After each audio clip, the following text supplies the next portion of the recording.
नहीं, लेकिन इसमें समय एक चीज ये भी है, एक चीज ये भी है, ये पैसा कहाँ से आता है? एक मिनट हमारे सहयोगी भवानीपुर में मौजूद हैं, एक बार उनके पास चलते हैं।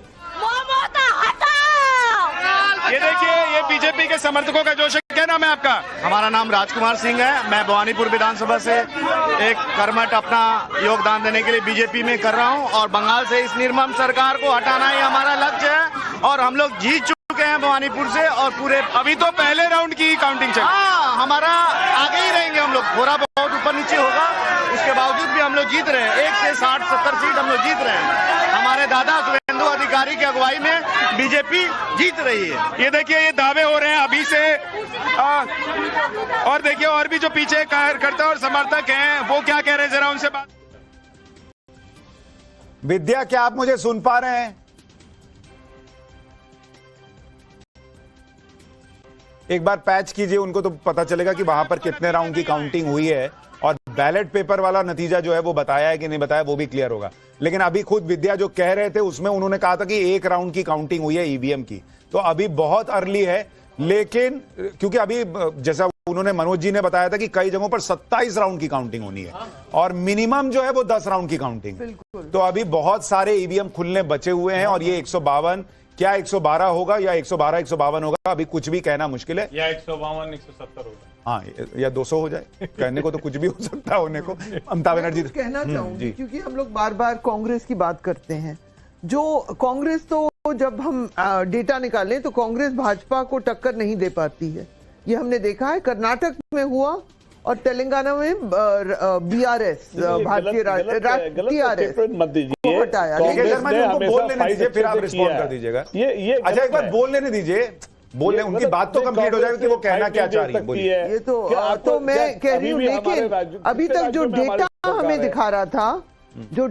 दिखा रहा था सुशांत जी कि रीजनल पार्टीज वो ज्यादा सक्सेसफुल होती हैं, उनकी स्ट्राइक रेट भाजपा के खिलाफ। अब सबसे बड़ी 2 पार्टी का इस टाइम टेस्ट हो रहा है, एक है तृणमूल कांग्रेस बंगाल में और एक है डीएमके करुणानिधि स्टालिन की डीएमके। तो ये इस पर नेशनल इलेक्शन की जो केमिस्ट्री होती है उस पर जरूर असर पड़ेगा। जब आप कांग्रेस तो कमजोर है ही, हालांकि कांग्रेस ने 24 में थोड़ा बेहतर किया, लेकिन फिर भी रीजनल पार्टीज वो ताकत दिखाते थे। ममता बनर्जी बार बार और डीएमके। अभी ममता का, चलिए तो बीच बीच में बोल रहे हैं, इनको बोलने ही दीजिए। के शर्मा जी 2 मिनट रुक जाइए ना, उनकी बात कंप्लीट हो जाए, मैं आपको मौका देता हूं। तो हम लोग अगर डेटा के एस्पेक्ट से, एनालिटिकल एस्पेक्ट से देखें, इसका ये बहुत बड़ा रिजल्ट आ रहा है। तो लेकिन संजय जी, क्या इसका एक दूसरा पक्ष ये हो सकता है, अगर ममता बनर्जी हार रही हैं, अगर मान लीजिए डीएमके हार जाती है, तो अगर रीजनल पार्टीज कमजोर होती हैं तो वो जो इंडी अलायंस में एकजुटता होनी चाहिए, या हर राज्य में आपस में ही लड़ने लग जाते हैं, क्या उसको यूनाइट होने का एक मौका मिलेगा? क्योंकि रीजनल पार्टीज को भी समझ में आएगा कि बिना सबके साथ आए बीजेपी को रोकना नामुमकिन है। देखिए सुशांत जी, यदि आप बंगाल का केस देखिए, पहले बंगाल को देखिए, कांग्रेस जहां भी कमजोर हुई है उसका फायदा भाजपा को जाता है।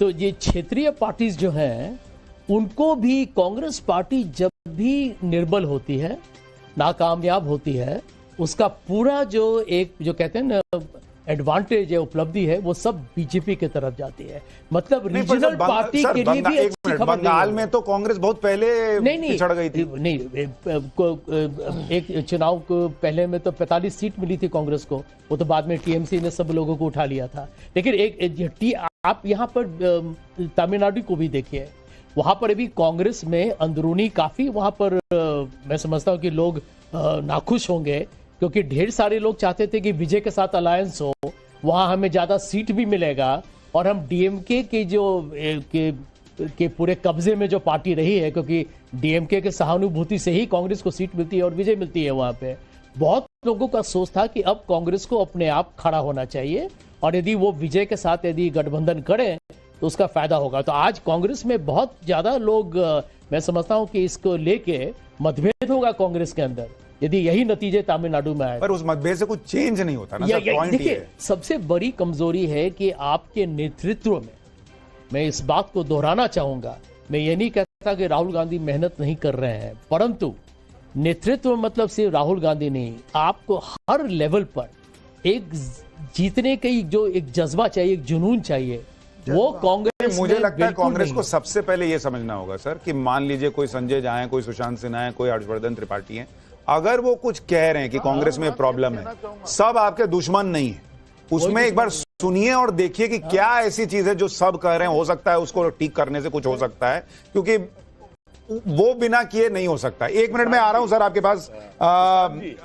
विद्यानाथ झा हमारे साथ जुड़ गए हैं भवानीपुर से। विद्या, 2-3 चीजें बताइए। एक तो कितने राउंड की काउंटिंग ईवीएम की हो गई है, और पोस्टल बैलेट की जो काउंटिंग हुई है, क्या उसके नतीजे वहां पर बताए गए हैं? ये 2 चीजों को थोड़ा अगर आपके पास जानकारी हो क्लियर कीजिए। जी, पोस्टल बैलेट की काउंटिंग हो गई है, लेकिन उसके नतीजे अभी नहीं बताए गए हैं। लेकिन सेकेंड राउंड की काउंटिंग भी शुरू हो गई है ईवीएम की।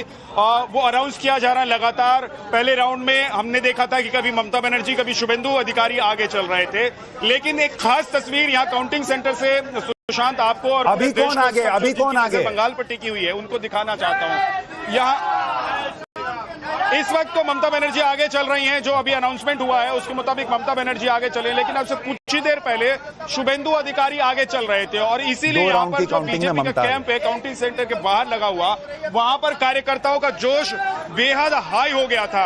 और एक बार फिर से मैं जरा उन्हीं जो समर्थक और कार्यकर्ता हैं उनके पास आपको लेकर चलता हूं।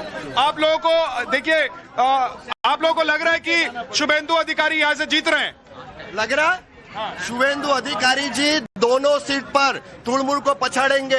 ममता बनर्जी का ध्यान रखिए कहीं उधर उधर भाग नहीं जाए। इस बार पूरी तरह से हार रही है। ये रुझान अंत तक ऐसे ही रहेंगे। 200 प्लस भारतीय जनता पार्टी सरकार। ये बताइए, अभी तो सेकंड राउंड की काउंटिंग शुरू ही हुई है। अब जिस तारीख को 29 तारीख को 92 प्लस मतदान हुआ, उसी दिन हमने तय कर लिया था। हमने तो लड्डू के ऑर्डर भी दे दिए, शाम को आपको खिलाएंगे भी सही। ठीक है, ये बीजेपी का कैंप है जो कह रहा है कि हमने लड्डू के ऑर्डर दे दिए, लेकिन मैं जरा दिखा रहा हूँ। देखिए, यहाँ पर काउंटिंग सेंटर के बाहर जो बीजेपी के समर्थक हैं वो कुर्सी लगाकर बैठे हैं। सामने लैपटॉप पर नतीजे दिखाए जा रहे हैं, और इस नतीजे में दिख रहा है, रुझान दिखाया जा रहा है, माफ कीजिए, जो रुझान दिख रहा है उसमें 164 और 124 यानी कि बीजेपी आगे दिखाई दे रही है।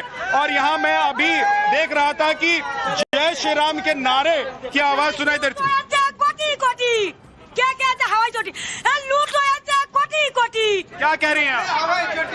দেখুন এই মমতা আমি হয়তো হিন্দিটা ভালো বলতে পারি, বেঙ্গলি বলবো। ये মমতা বন্দ্যোপাধ্যায়ের জন্য আমি একটা গান এই মুহূর্তে বানিয়ে দিচ্ছি, মানে ওই দেখো পশ্চিম বাংলায় পদ্মা ফুটেছে, আর ভারতে মায়ের আশীর্বাদে কমল গিলেছে, আর 15 বছর পার করিয়া খুশি এসেছে, আর সবুজ বাগানে মিষ্টি ফুলের মিষ্টি বার এসেছে।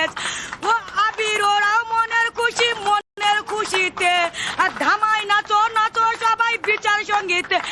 এ মুখ্যমন্ত্রী বলছে ঠিকঠাক ভোট হলে 300 পার করব, আর ভাইপো কি বলে 17 13 4 21। तो ये देखिए, ये कह रही हैं कि ममता बनर्जी की सरकार जा रही है और बीजेपी आ रही है। आप